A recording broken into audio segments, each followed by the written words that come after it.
opening bell of the NFL Stock Exchange. I'm Connor Rogers. Joining me, as always, is my co-host Trevor Sikkema. And man, we got a fun show today because NFL free agency is firing on all cylinders. We are going to go through the biggest moves of Wave 1, and we're going to take a look at how a lot of them impact the NFL draft, and not just the first round, but rounds 1, 2, maybe even 3. So we're excited to get into this. Trevor, you're coming fresh off the Tom Brady return news, which kind of kicked free agency into high gear with a lot of guys going back to the Bucs. But it's been a wild day, man. How are we feeling? Dude, it was exciting last night and even this morning getting to see everyone look at our reaction, because obviously we were recording the podcast last night when it dropped. And so getting to share that clip was absolutely hilarious. I gained over 100 Twitter followers, I guess, because people just love to watch me freak out about things. I think you told me that you gained a bunch of Bucs followers too. So now you're an honorary member of Bucs Nation, baby. I am fire the cannons, or feeling the fire the cannons love right now. I had to ask Trevor before the show what the saying is, but I am all fire the cannons right now. No, the Brady news was great. I'm sure as hell glad that Brady didn't do this on a Monday, because free agency is already difficult enough, and that Brady news would have buried so many signings that we really needed to see at the forefront, to see like Schefter and Ari and Rapp and all those dudes break these news and everything. And so there were a ton of guys who signed in new teams, a lot of guys coming back as well, which, like you said, with this being an NFL draft podcast, we are going to spin all of these signings into a draft focus. How does free agency change what we are about to see in the NFL draft? And so, Connor, I'll let you open it up just like you opened up the show so beautifully. Where do you want to start when we have day one of the tampering period almost in the books? Almost in the books. I mean, I think we got to start with the Jacksonville spending spree, right? Dude, and I'm sure some people listening to the show are like, you're starting with the Jags, but how can you not, on a day in this lovely rundown that you put together, Trevor, that before this, they franchise tag Cam Robinson, still almost $17 million commitment right there. Right. They signed Brandon Scherff to a big-time deal, obviously viewed as the most talented veteran guard on the market. They signed Foley Fatukasi, former Jets 6th-round pick that is a great run defender, quietly one of the best interior run defenders in the NFL. A 3-year, $30 million. Christian Kirk, 3 years, $72 million. Evan Ingram, 1 year, $9 million. Olakon got 3 years, $45 from them. That's a massive deal for Olakon. Right. Yeah. And then Zay Jones at the buzzer here, 3 years, $24 million. I mean, Trevor, you look at all these signings, how you feel about them, right? I'm sure a lot of them are overpays. That's free agency. Yeah. But the way they've spent kind of makes it seem like Aiden Hutchinson is going number 1 overall right now. I agree. I had him going number 1 overall in the mock that I did the morning of free agency, because I felt like that's where we were going. And it seems as though these free agency dollars kind of echo that. Now, there wasn't nearly as much of an edge presence as there were offensive line presence, and so that goes into it. But now you look at the Jags offensive line, it's got a little bit of moving and shaking, and you probably still need upgrades, and you got to see how these guys play on the field. But now you've got Cam Robinson, Walker Little, Juwan Taylor, Brandon Scherff, right? And they might not be done. They might not be done with their offensive line. So all of a sudden, there was already the debate of, is Jacksonville going to take an offensive lineman at number 1, knowing they have Walker Little, who played all right last year, Juwan Taylor, who's kind of their solidified right tackle, and then bringing back Cam Robinson on the franchise tag? Were you about to draft Evan Neal and put him at right guard, left guard? Were you about to draft that kind of a player at number 1 overall and put him there? There were already debates of whether or not that would be the move. But now, especially with them paying Scherff, I think you're right. I think all signs point to Hutchinson at this point with the number 1 overall pick. Listen, I think they absolutely can take a Neal or an Icky and play him on the right side. But the fact is, we've heard a lot of Hutchinson buzz really when we got out of Indy.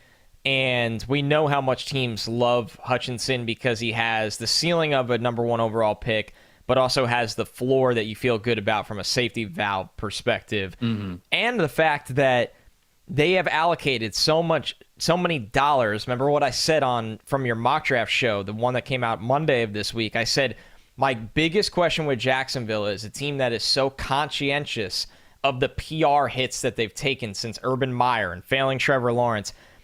Or do they have a fear of not using the number one pick on an asset geared towards Trevor Lawrence's development? Now you've spent all of this money on offense that I think internally and externally, it's a little bit easier of a sell for them now to go Aiden Hutchinson instead of offensive line. No, I think so too. I think that's totally right. And, it's funny that you bring up, is Jacksonville going to mess around with the public perception? Because then they go out and they sign Christian Kirk to a 4-year, $84 million deal. And top five receiver money, right? That was what the original reports was, that was the deal for Kirk. And that is technically the deal for Kirk. But I think less than half of that, 80, yes. What was it, 81? Or 80, I think it was 84. Can max out at 82, and the guarantees are around 20. Half of that is guaranteed. So it's essentially a 2-year deal anyways. It was just kind of Rappaport and Schefter basically great for the agent. What the agent said and tweeting it out and people freaking out about it. So I thought about that today when the Jags were spending all this money everywhere. And I'm like, I guess they don't really care what the public thinks. They're going to do what they want to do. Yeah. And I don't think all the moves were bad, but I do wonder what happens with Laviska Shenault now, right? When you look at that roster, and it's just, where does he fit? It just seems like he doesn't at this point. I agree, and the fact that you have Travis Etienne coming back healthy, we're assuming, you've spent money on 2 wide receivers. We know Etienne is going to be used, or the plan when he was drafted, and I know that was an Urban thing, the pass-catching role, but that's part of who he is. That's part of who he's going to be. Man, you're right. I mean, you're right. Like, when it comes down to it, Kirk and obviously Zay Jones are true wide receivers, but there's also manufactured touches of your offense, the screens, the dump-offs, the pitch passes, the reverses.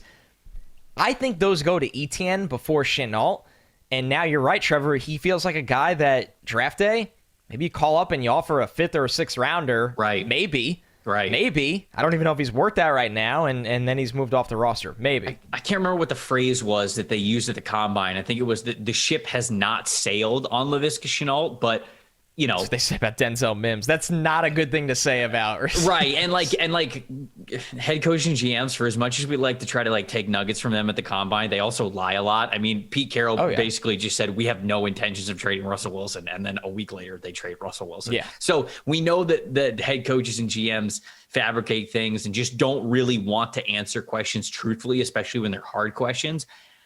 I agree with you. I'd be shocked if Laviska Shenault's on the Jaguars roster to start the year next year. And I don't love that move. I think Laviska Shenault can still be really good, especially when he's healthy, but I wonder if that goes into the equation. You're right, especially with the wide receivers that they brought in, and then Evan Ingram too, them signing him to be a big slot kind of a player. We're running out of manufactured touches, if you will. And so I think it is more likely than not, as an outsider, people who are on the inside of things, who follow the Jags a little bit more closely, you guys might know a little bit more information than I do. But as I look at the depth chart now, after day 1 of the tampering period, I would think it's more likely Laviska Shenault's on a different roster than he is in Jacksonville to start next season. Yeah, there's just a lot of fallouts from signings like today, and that's one that you look at and go, maybe. So with Jacksonville, a lot of these signings feel like, because they've had such poor drafting for a while, and they needed bridge guys to come in and help Trevor Lawrence. Not calling Kirk a bridge guy, but the Zay Jones contract is the perfect example. You see the 3 years, $24 million. Zay Jones might only be there for a year or two while you're trying to draft and develop receivers to play behind him. You're just gaining yourself flexibility is what Jacksonville is doing, and that's not at the number 1 pick. It is the number 1 pick, but people need to also realize that's at the 33rd pick. That is a vital pick for Jacksonville to get it right, whether it is a wide receiver, whether it is a pass rusher, whatever it may be. They are just trying to open up flexibility, and I think that was the theme of the day for a handful of teams in free agency. So let's talk about another team. I want to talk about the Pittsburgh Steelers, because where there was a lot of other teams that signed a lot more guys, spent a lot more money, what the Steelers did might have one of the biggest ripple effects for the 2022 NFL draft. And that is that they signed Mitchell Trubisky, baby. They won the Mitch Trubisky sweepstakes that you and I talked about a bunch a week ago when we were at the Combine. And there was a lot of buzz around Trubisky's name. A lot of people were talking about Trubisky, where he was going to play. It wasn't going to be in Buffalo again. He was probably going to get the opportunity to start. And you know what? He has that now in Pittsburgh. Pittsburgh looking for a quarterback now with Ben Roethlisberger gone. The deal, as we are just recording this podcast, we just found out the details. It's a 2-year deal with little over $14 million as a base, but can go up to $27 million with all the incentives. And you would think that's basically, if he's a backup quarterback, he is going to get paid like a backup. If he is the starter, he is going to get paid, well, not quite like the starter, but a little bit more money, getting into close to the $15 million per year range. The big question is, does this affect what Pittsburgh does to go get a quarterback in this upcoming draft? And Connor, I think the answer is no.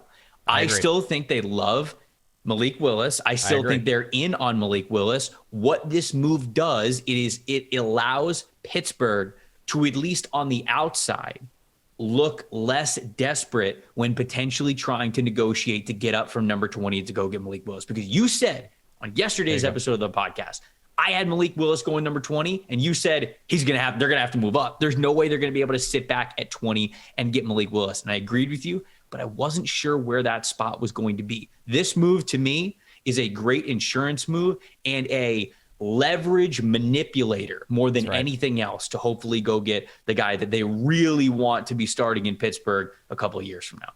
That's right. And how long have we heard the Mitch market heating up like this? It was done by probably the Steelers and the Giants. The Giants thinking of, the familiarity with the Buffalo front office and coaching staff coming down, and then you could have them compete with Daniel Jones. But the Giants had really no money to play with. They did well with what they had, getting a guard in Glowinski and getting a center in Feliciano, but they had really no money to spend. And then when you look at the Steelers, this deal is actually, you nailed it with the reporting initially. Now that it came out while we're recording late into the night, Monday evening, $14 million deal, really just loaded up with incentives. It's not you're our guy for 2 years. It's barely you're our guy for 1 year. But like you said, Trevor, when you call on draft night and you call whoever it may be, the Atlanta Falcons at 8, you want to jump Seattle. The New York Jets at 10, you want to jump the teams in the teens. You don't get taken for a ride. Nobody's sitting there going, you don't have anything on your quarterback roster. We'll take 2 ones to come up 10 spots. You don't want to be put in that position and get taken for a ride because everybody knows you're desperate. Now, whatever you think about Mitch Trubisky, right? Because everybody's been either dunking on this, and then there's the media that's like, oh, he can turn around his career there. I'm somewhere in the middle that he's a true bridge guy for them. Now you have there's 2 things. One, you don't get taken for a ride completely if you got to go up and get a quarterback. Number 2, let's call it what it is. Malik Willis is not ready to play right away. So Mitch Trubisky needs to be the guy that holds the fort. That wouldn't be fair to Malik Willis to draft him and throw him into the fire. I feel that way about Malik. I feel that way about Sam Howell. He started 4 years. I still feel that way about Desmond Ridder. Kenny Pickett, I think, can play right away. He's a floor guy, not a ceiling guy like Mac Jones was last year.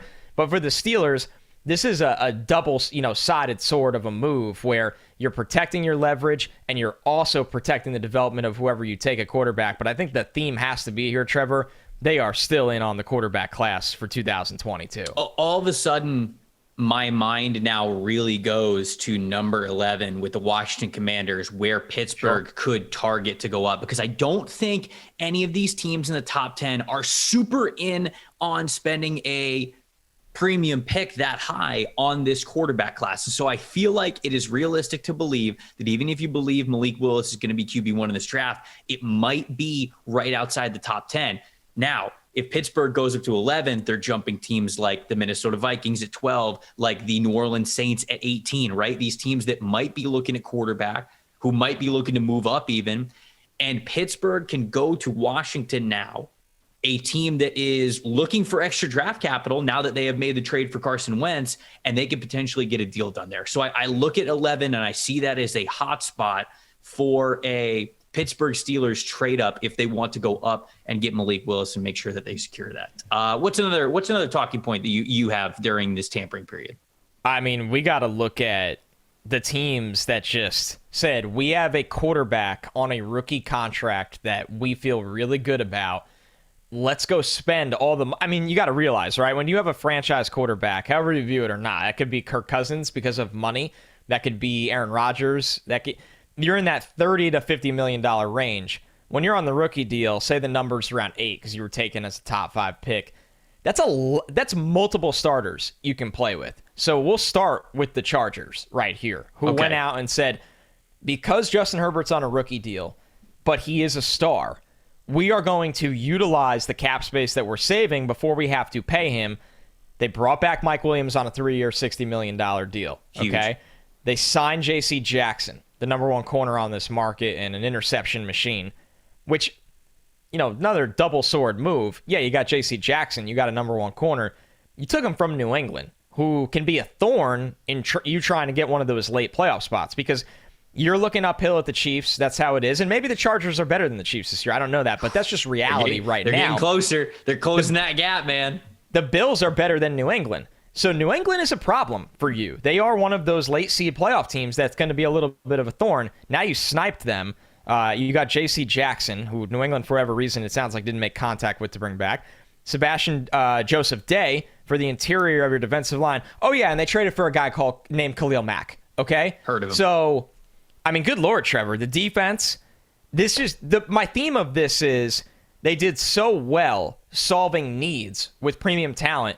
17, take whoever the best player is, right? You're not pigeonholed into Jordan Davis. You're not pigeonholed into Trent McDuffie. You don't have to take Jamison Williams because you got, it'd be fun if they did. I still think that should be a great pick. I don't think he'll be there. This gets fun if you're a Chargers fan at 17 right now. Yeah, and kind of to continue your point, like even after, like beyond just the Chargers, I love that you brought this up, that teams are really going after their talented quarterbacks in their rookie deals because there is nothing more advantageous, man. I mean, you nailed it. Being able to succeed, compete for playoff spots, maybe even championships with quarterbacks who are on rookie deals, it's huge. I mean, you look at what the Bengals are doing. You look at, like you said, what the Chargers have been able to do and compete, and they're trying to put themselves over the hump to get to where the Bengals got to this past year. You look at other teams, like obviously Baker Mayfield's rookie window is closing, but what the Cleveland Browns are trying to do there with probably prioritizing wide receiver in the first round of the draft, adding Amari Cooper, making sure that's not an excuse there. We look at what the Jaguars did with Trevor Lawrence. I mean, they're beefing up the offensive line. They're hopefully getting Travis Etienne back in the backfield. They're getting all sorts of passing weapons, and they're probably not done this offseason. So they are going hard at Trevor Lawrence's rookie contract window. I also look at the Chicago Bears, and things are a little bit different in Chicago, but to bring up a point that we've talked about before on this podcast, Chicago's kind of offloading talent, but I don't mind that they're doing it because some people look at what they've been doing with the defensive line, the guys that have been out of there, what might happen with Allen Robinson. And it's just like, wow, what are the Chicago Bears doing? Are they going to ruin Justin Fields? And I kind of see it the other way. I kind of see it as this team, Ryan Poles and Matt Eberflus, being very honest with where they are, thinking, okay, we've got another 4 years of Justin Fields in his rookie window. We are not ready to compete right now. Let's get rid of all of the fat in our roster, cut the guys that are making a lot of money that aren't going to pan out for us 2-3 years from now when we're really ready, and let's jumpstart this thing. Let's accelerate us getting better, getting younger, and slingshotting our talent to where we need to go. So I even think the Chicago Bears have the correct mindset when it comes to maximizing those rookie contracts with talented quarterbacks. And you're obviously seeing the Jets do that as well. We're going to dive deep into what the Jets have been doing. But I think this is a fantastic point that you brought up. And we're seeing a lot of teams, thankfully, do right by their rookie quarterbacks, their talented rookie quarterbacks, to try to maximize that contract window. I mean, that's the name of the game in the NFL, honestly. If you are sitting in the GM chair, when you evaluate not only the job that you take, but before that, job interviews, you look at, okay, what is the quarterback situation? That's question number one. And if you're walking into a situation where you are going to be drafting one, you go, how do I maximize the window before I have to pay the guy? And having to pay the guy is often a blessing because that means you hit on the quarterback, right? So when you look at it, And honestly, part of knowing if you hit on the quarterback is putting good, expensive pieces around him. So, I mean, the Chargers know they hit on Justin Herbert, but I guess this is a good time to transition to the Jets, who are in that, a phase a little earlier, right? They don't know what Zach Wilson is. They drafted him number 2 overall, so they believe in him a lot. His rookie season started out very poorly and finished quite strongly. So it was a roller coaster at best, right? So they go out and say, okay, well, we didn't really put a ton of talent around this guy. We're going to go and get Laken Tomlinson, a guy that we coached in San Francisco as a Pro Bowler on a 3-year, $40 million deal. You got to love that move. And he'll move over to right guard. AVT will stay at left guard. You don't want to mess with the young pup there and keep things a little simple for him. Laken played right guard in college. You get Braxton Berrios back, who's going to be really your 4th wide receiver and your all-pro returner. And then you look at it and you go and, bring back Tevin Coleman, whatever. But the last big one that we've seen from them is finally getting a tight end. The Jets had probably the worst tight end room in the NFL last year in an offense that, look at the offenses around the league that are similar to the Jets, right? You could start with the Niners. They have George Kittle, okay? And the Jets went to an offense somewhat similar to theirs in Cincinnati and got Uzama. So they've made some moves. They're going to make more moves. But now you're starting to see a run-first offense develop for Zach Wilson, which should open up the play-action passing game for him, which was the whole plan when you drafted him. But now it's time to be aggressive. Why he's very, very cheap player. Actually put pieces around him. How much does this change, if at all, what the Jets are going to do with kind of their premium picks? So, like, you got number 4, you got number 10, you've got some picks in the second round. Like, is what they did today, which I know isn't too big of a surprise to you because I'm going to give you some kudos here. I'm going to shout you out. Anybody who listened to this podcast knows that Connor said on these very airwaves, hey, look for the Jets to start to spend a little bit of money at interior offensive line. So you said that. You called it, and obviously that was a big priority of theirs as we saw on day 1 of the tampering period. But does this change the Jets draft strategy at all? What do you think here? It's fluid as we record here because Chandler Jones is still out there, but I am convinced that they are thinking pass rusher at 4 or 10 because they paid Carl Lawson last year, and we know how good this pass rush class is when you have a pick in the top 10. They have 2. I think the most fascinating part to me, Trevor, is you and I just had this conversation on Monday. If Ike Ekwonu is there at 4, we think that they run in that card. Your starting offensive line is George Fant at left tackle, AVT at left guard, Connor McGovern at center, Laken Tomlinson at right guard, Mekhi Becton at right tackle. We think they're going to move him over because Fant took over the left side last year and did a great job, and the staff loves him. That's their choice. So if they're going to run in that card for Ike Ekwonu at 4, are they thinking about trading Mekhi Becton? I was going to say, where's he playing? What are they doing with him?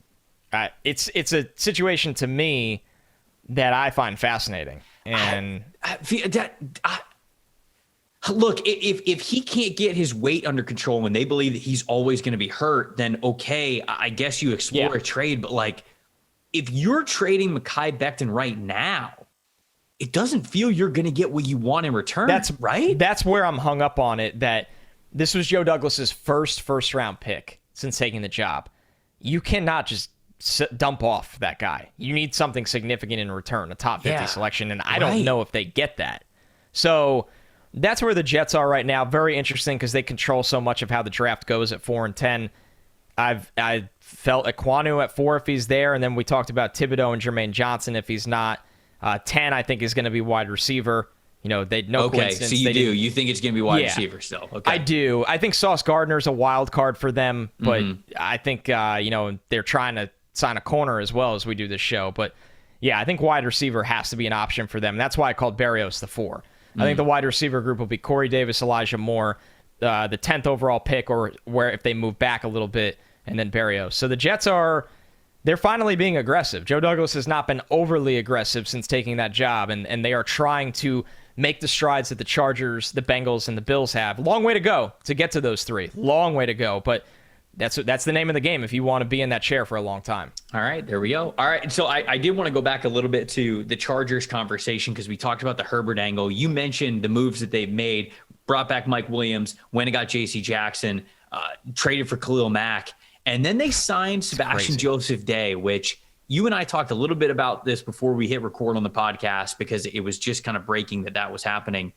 Sebastian Joseph Day does it I think a lot of people are going to be asking the question, does this change their mindset from maybe targeting Jordan Davis at 17? Because we have long believed that that is a target for the Los Angeles Chargers. I think it makes a lot of sense. But Sebastian Joseph Day, he didn't sign for chump change, No, 3 years, $24 million, 15 guaranteed. So that's rotational / starter interior defensive line money. Of course, it's not like elite and pass rusher interior defensive line money, but it's good money that you're saying there.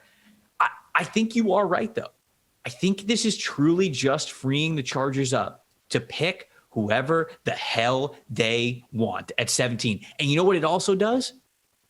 I think it allows them to maybe not even pick at 17. And when I say that, I don't totally even mean trading up. I maybe even say trading back, and I mean like trading back far, like acquiring capital for next year's draft, which might be a little bit stronger than this year's draft. And so it's almost like they really are taking the motto of you fill all the needs you can in free agency to give you maximum flexibility when draft weekend comes around. And however you maximize that, whether it's trading up, whether it's trading down, or whether it's drafting a really good player that you think is going to help you out the most, it feels like Brandon Staley and the Chargers are doing just that.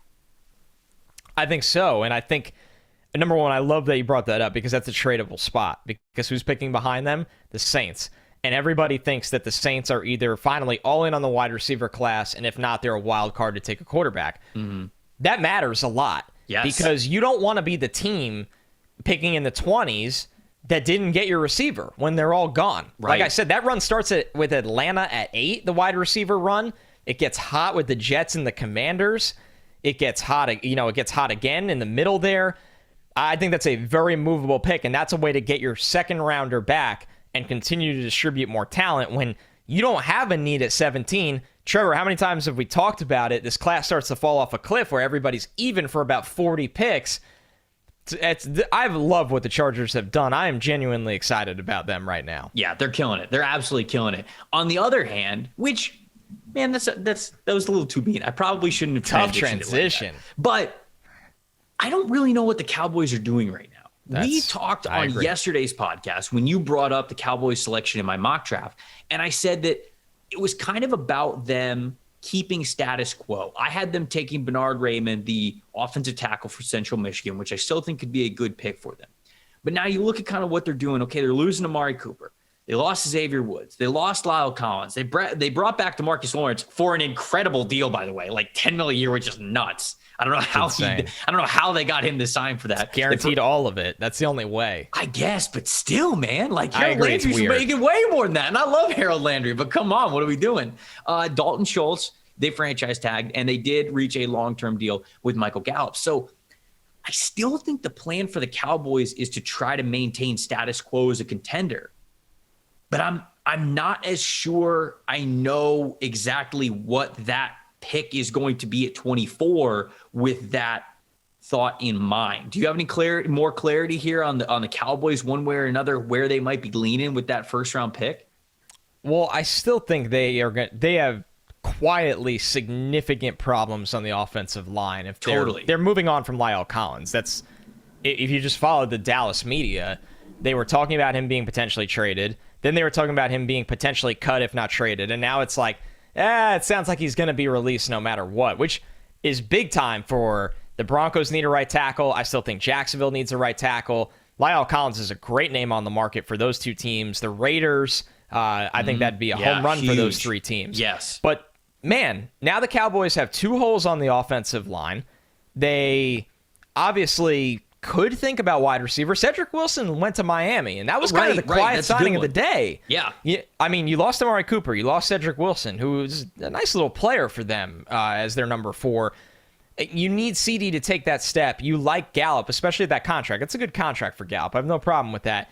You have Schultz back, but, man, I think you got to draft a wide receiver. I think you have to take an offensive lineman early. I think Kenyon Green is still that layup for them. I look at Kenyon Green and go, man, he's played 4 spots on the offensive line. He's a very, very good guard prospect that might be able to get you by a couple games at tackle if somebody goes down. Mm-hmm. So for the Cowboys, my problem isn't really what they do at 24 because so many things started to make sense. But when you say that, that's kind of scary that there's that many needs now on a Dallas team that I've been ready for them to make the Super Bowl jump the last year or two.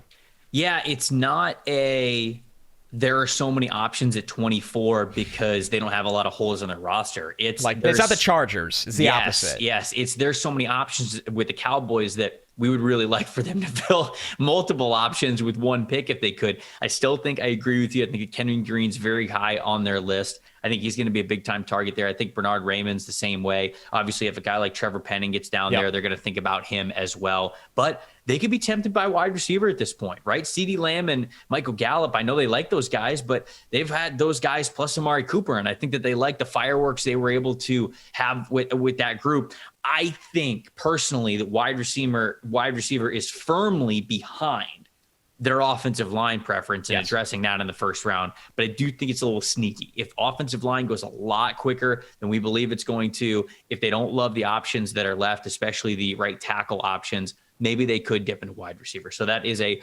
possibility there. We got a couple more teams, some big signings that we want to get to, the implications that they have on the NFL draft. But I want to tell you guys that if you do not have a PFF subscription right now, you can get 25% off any PFF subscription, which is an Edge subscription, an Elite, college, or whatever. If you use the promo code NFLSE, that is a yearly subscription that gets you all sorts of locked premium content where we use all of our premium stats and all the tools that we have there.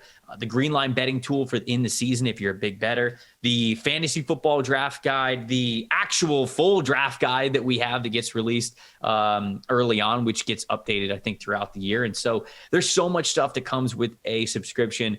PFF.com, whether it's an Edge or an Elite, it gets you so much stuff. You can become a smarter football fan. You can even give it as a gift to people. It makes great gifts as well. And then also, got to tell you all about All 22. If you've listened to this podcast before, you've heard us talk about it, but it is such a cool new concept that combines fantasy football with Madden fantasy draft abilities. And essentially what it is All 22 uses PFF grades as one of its main scoring components that tests your ability to build a full 53-man roster. That means offensive line included. So you will go head-to-head with your friends in your league, just like fantasy football, except you are scored off of how these guys actually perform, not just in their stats. You can join the wait list right now, all-22.com, with nothing more than your email, and you will get the if you sign up, you're going to get a promo code, and in there, you're going to get premium content. You got the inaugural draft guide, in-season strategies. They'll tell you what it's all about, feature releases, everything, man. Go follow them on Twitter at all22_PFF. It's less fantasy and more actual football. Check it out, guys.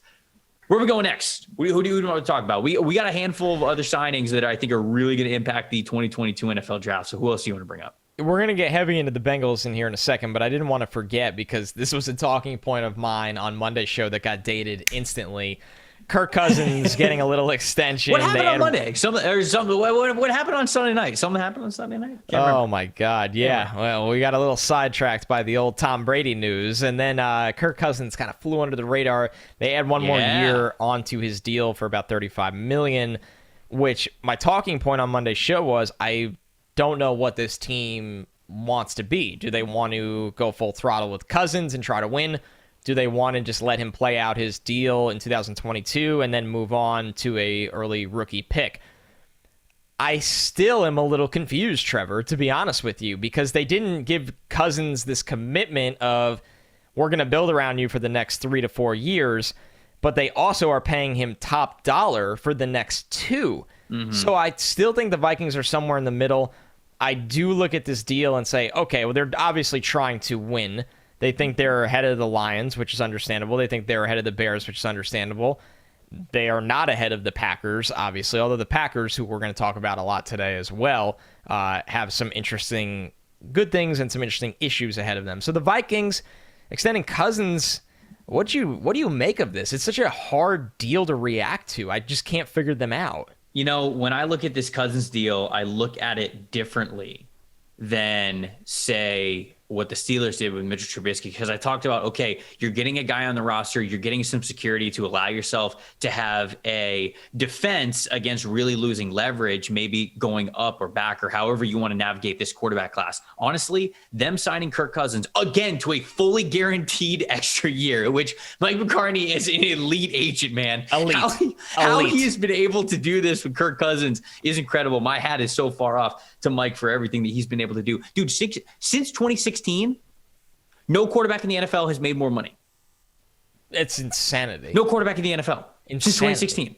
It's like since 2016, he's made like $159 million, and that's right above what Aaron Rodgers made, which is just blows my How mind. many times has he beaten Aaron Rodgers? I'm not even being like a jerk. I don't know. Not a lot. Not enough to justify $160 million.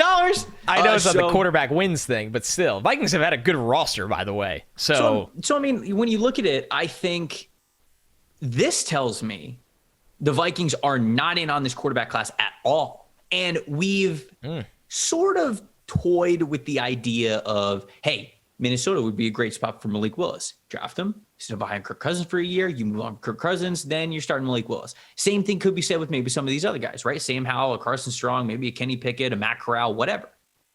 Now, you cut Kirk Cousins this year, which they obviously wouldn't because they just signed the deal, but it's $80 million in dead cap. Next year, it's $48 million in dead cap, right? And so they are in the Matt Ryan situation where we said to ourselves, wow, look at where the Falcons are drafting in the 2021 NFL draft. Maybe they're going to go after a Justin Fields and put him behind Matt Ryan, a Mac Jones and put him behind Matt Ryan, whatever it was. That didn't come to fruition because the money that they allocated to Matt Ryan simply did not allow for that to make sense. And to me, the Kirk Cousins deal simply tells me they're not interested in this quarterback class at all whatsoever. Next year, CJ Stroud, Bryce Young, Tyler Van Dyke, Spencer Rattler, like whoever's going to pop up outside of that, those are the guys that they're going to get to potentially sit behind Kirk Cousins for a year. Because, look, a fully guaranteed deal, man, you're not moving him, you're not trading him, and you're not cutting him. So that tells me Minnesota is completely out on this quarterback class this year. But he's expensive when he's not there in 2024. I mean, a $12.5 million charge on a void year. Well, it's split. It's 6.25 in 24 and 25. Mm-hmm. So you're paying Kirk Cousins to not play for you over $6 million for 2024 and 2025. Crazy, man. This was an expensive, quietly a very expensive decision. I know the Vikings fans are sitting there and going, it was not quiet. We are well aware. I look at situations like this, and will they ever be bad enough with Kirk Cousins to be in range to pick a CJ Stroud? No. I don't think so. No. This is tough. This is a day, like free agency day one is supposed to be a fun day. It's an overload of optimism for teams that might not get a lot of it in recent history. But the Vikings, I have to say this, they are entering the maybe they've been very, very fearful state of treading water. And I would rather be awful or good. Yeah, I mean, you can't. Being in the middle is a death sentence in the NFL. Like you can't trade Danielle Hunter now, right? I mean, it would be very strange. You can't start offloading players. And if they do, then yeah, like you said, like it's extremely strange. I know 2 years out isn't a super long window, but I don't really know. I don't really know why they did this deal, man. I really don't. That's what I'm saying. I just don't get it. I don't, and I agree with your point of they are trying to give themselves like security and they're out on this quarterback class. That all makes a lot of sense. But then what? Right. What's Kirk going to win you? What is it? Or the problem is he might win you too much. I just thought they were in a unique position, and this is definitely a controversial take, where they could have, even if they didn't draft a guy this year, they could have played Kirk, or, if they weren't going to move on from Kirk, but if they did, you play Kellen Mond, you tank, and then you're in on quarterback class next year, and you try to get over the hump. I know that's a risky long road, and a lot of teams, tanking is obviously not a very popular hot topic right now in the NFL, right. With everything that's gone down in Miami, the accusations, but Anyways, I'll keep this moving. The Vikings, very, very interesting team we have our eyes on during this period of offseason and the NFL draft. The Bengals. Yeah. This is a team that was able to bottom out. They stunk, and they got two franchise saviors in Joe Burrow and Jamar Chase, and now they're awesome. And now they're making awesome moves. And it's not just bringing back Jesse Bates. They signed Alex Kappa to play guard. They signed Ted Karras. They got BJ Hill back in the fold, which we had a lot of interest on the open market.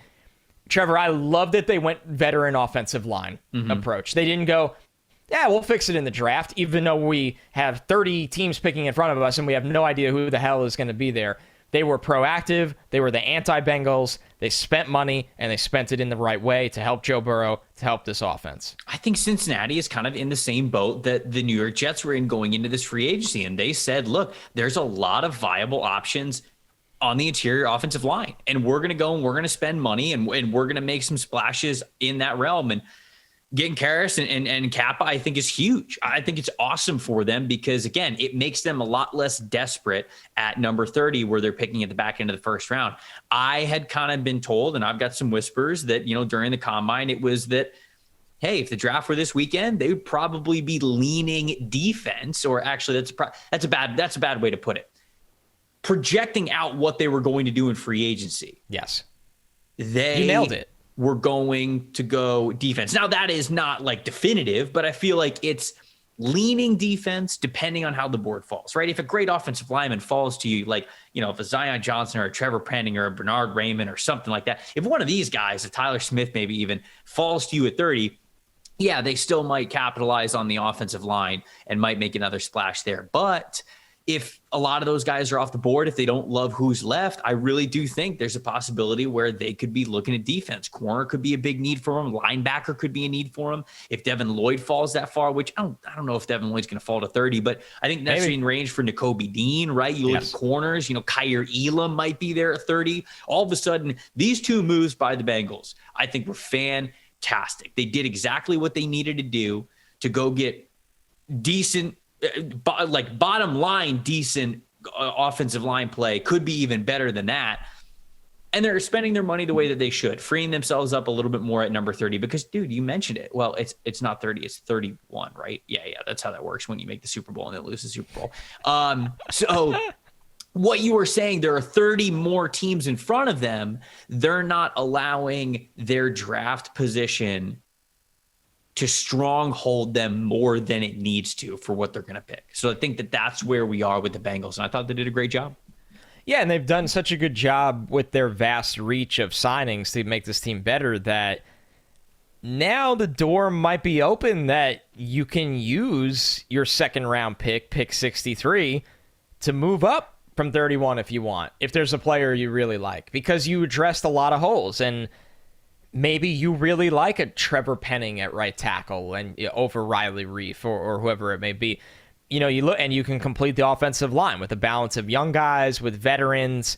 So I think they positioned themselves wisely is what the Bengals did. And you really love to see it because you don't want to see Joe Burrow's career, health-wise be impacted by them not having the right guys in front of him. And the Bengals were a fun story last year. I mean, there's no way around it. They were a Cinderella team. Everybody loves to root for the Cinderella until they become, the dominant force, like the Chiefs have become. The Bills have kind of started to trend that way. The Bengals are a really fun team, man, and it's just good to see them actually invest in what they have there, the opportunity they have there. Packers time. We said we were going to talk a lot about the Packers, and this has been a no surprise busy team. Once they got Aaron Rodgers back in the fold for mega money, they got Preston Smith back in the fold on an extension, who's been a really nice player in that defense. They did release Zadarius Smith, who's going to be a fascinating player to watch on the market when healthy. We know what he can do. Billy Turner was released.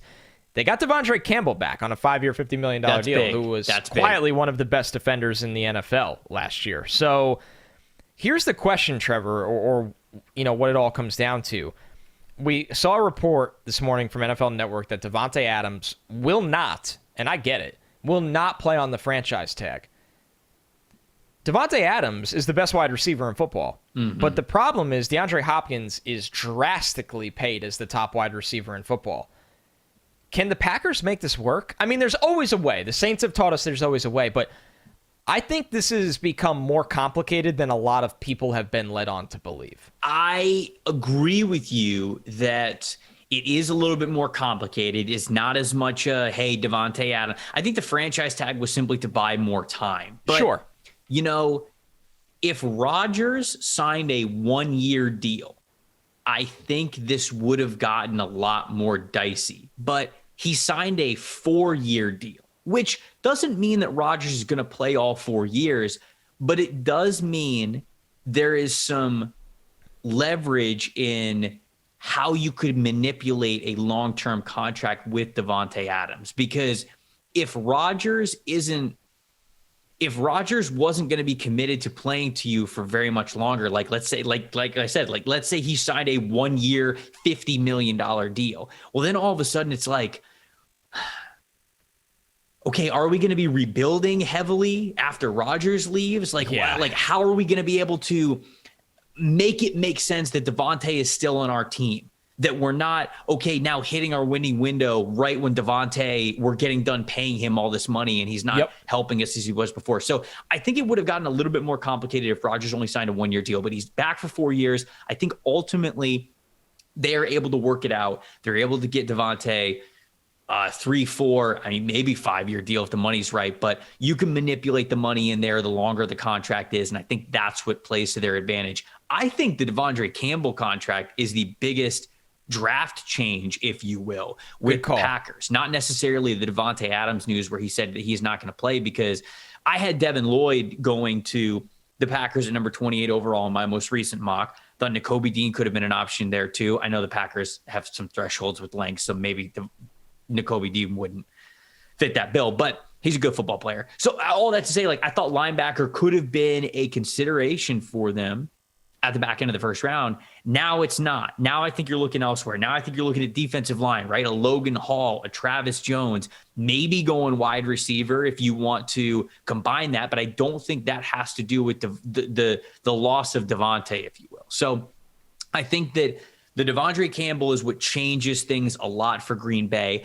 I don't necessarily think that Preston Smith leaving. No, not Preston Smith. Preston Smith stayed. Preston Smith was signed with them. Zadarius Smith left. I don't think Zadarius Smith leaving means like, okay, now they're drafting another edge player, because I think the defensive line with Preston Smith, with Rashawn Gary, with Kenny Clark, like all that is good there. They might want an interior player more than an edge player. So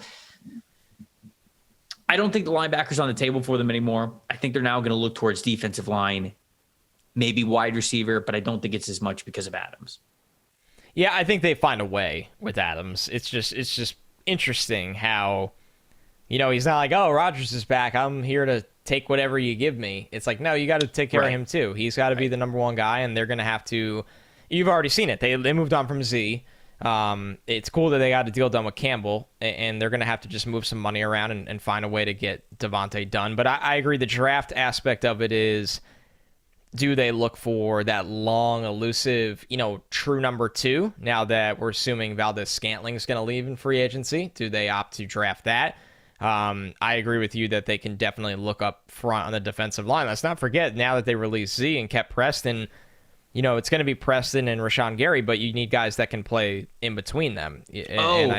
And they released Billy Turner, so that means that Elgin Jenkins probably going to play right tackle for them. So they might also be looking towards the interior if a good interior offensive lineman falls to them. Like if Kenyon Green falls to them or something at 28. Zion Johnson. Yeah, if Zion Johnson certainly falls to them, they could take the bait there as well. So I just wanted to throw that part out. No, they actually seem like an easy team to figure out now because of this. It's who's going to play next to Kenny Clark on the defensive line, or who's going to be the interior offensive lineman that we draft. Yeah, that's what the Packers look like, and that's a good problem to have. I think they've done a lot of really good things to keep that core together, and the draft can significantly help them because of the way this board is going to fall. Like, you might have a chance at a Devonte Wyatt there, and that's kind of a no-brainer at that late in the first round. Shoot, damn! If Devonte Wyatt's still on the board at 28, they better sprint. They better get Usain Bolt to sprint in the card for him, man, just so nobody does anything for it. All right, let's go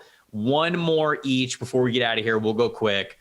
I'll stay a little bit homer here. I'll talk about the Buccaneers because it's not just the Brady signing that happened on Sunday, but they have Chris Godwin locked up. They brought Carlton Davis back. They brought Ryan Jensen back. Marpet's not coming back. He's not coming out of retirement.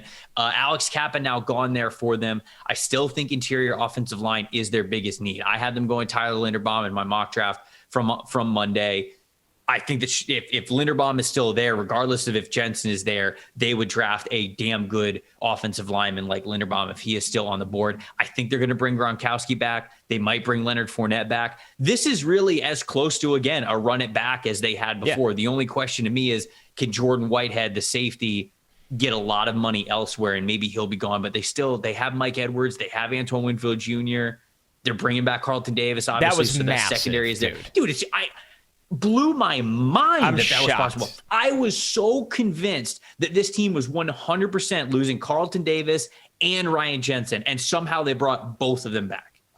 And it was funny, like as soon as Brady was back, our old friend Mike McCarthy was able to get the Jensen deal wrapped up. Immediately, man. Immediately. And it's the Jensen deal was wrapped up. He sent out a tweet about needing more baby powder. That's the Tom effect. The Tom effect gets guys back. I'm sure Carlton Davis got a really nice deal from the Bucs, but I bet there's a team or two out there that could have beat it by $1 million per year or something like that. But you go back to the Bucs and you like playing for bowls. You like trying to win Super Bowls with Brady. Maybe you like being in Tampa. Obviously, like you're comfortable in the organization that drafted you. So the Bucs, just massive winners in all of this. They went from, I mean, my goodness, 3 days ago, the Bucs were, is it going to be Blaine Gabbert or Kyle Trask, tank mode? Are they going to trade for Deshaun Watson? Is nobody's coming back to? Brady's back. We're running it back. We got a lot of key pieces back. So I'll turn this to you, Trevor. With the draft now and all of these dominoes falling in a really good way for the Bucs, is there a chance at the end of round 1 they are looking to draft Antonio Brown's replacement? Are they looking for that wide receiver 3 in that spot? You know, you have Jahan Dotson, maybe Chris Olave makes it there. I know, obviously, they're going to work on a deal with Godwin. Mike Evans is an absolute legend, one of the most underrated players of the last decade.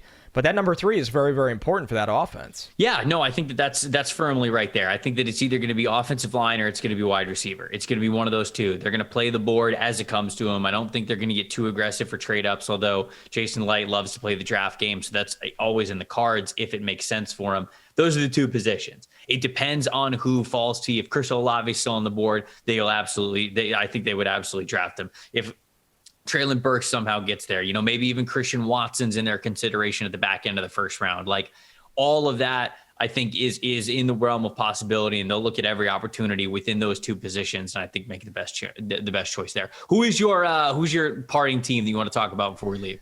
The Eagles, man. I think, you know, they made it. Yes. It was kind of quiet today, but it was a big signing for big money. They bring in Hassan Reddick on a deal worth up to almost $50 million. $30 million of it is guaranteed. The Eagles, they love some of those undersized pass rushers, and he's a good player. I mean, I like this move for the Eagles, but I want to talk about it because of the domino effect. This has been a hot spot for David Ojabo with the 15th pick. Trevor, they paid Josh Sweat. They've now paid Reddick. They have a lot of money invested into their edge pass rush. Are they really at 15 going to draft a third rusher that plays undersized to throw him out there? I think this changed things for the Eagles, where you said it to me before we started the show. Maybe they do take that linebacker this year. They are a landing spot for Linderbaum. They are a landing spot for a wide receiver like a Burks or a London or a Jameson. I think that the big effect here is we have been I know I have been, and I've seen you do this, edge happy with one of the Eagles' 3 first-round picks.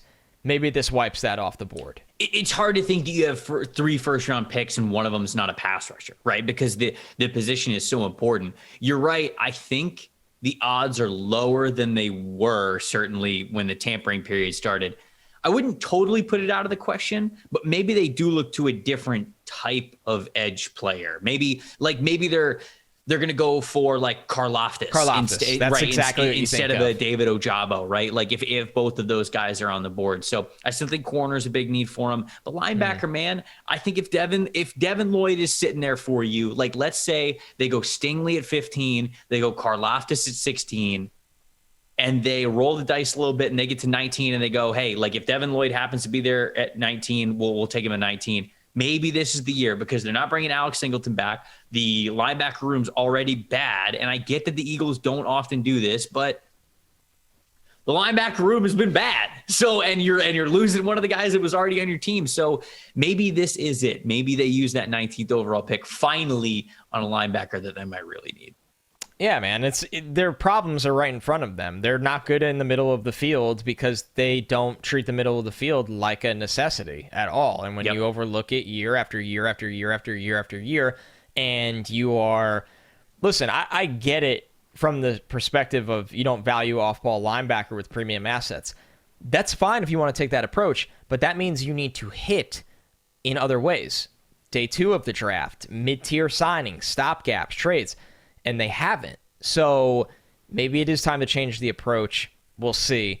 But yeah, definitely the Eagles are such a fascinating domino in this draft, man. And this was a fun one, and it has me pretty jacked up for Thursday because by Thursday's show, you and I will be in the wave 2 and 3 of free agency. Yes. And that really paints the full picture. And as we sit here today, there are some massive names still on the board that have yet to be signed that can change even the top 10 of this draft. Dude, it's awesome. This is one of my favorite weeks of the year when it comes to draft evaluation because draft needs, you can see exactly how teams are attacking their holes on their roster and also give you a little bit of hint into what the league or what certain teams might think of this draft class. So it all makes for a lot of fun. Connor and I are going to be back on Thursday with, like he said, 2 more days of the tampering period and then the official start of free agency under our belt to talk about it all, what it means for the 2022 NFL draft. This is the NFL Stock Exchange. We'll see you guys then.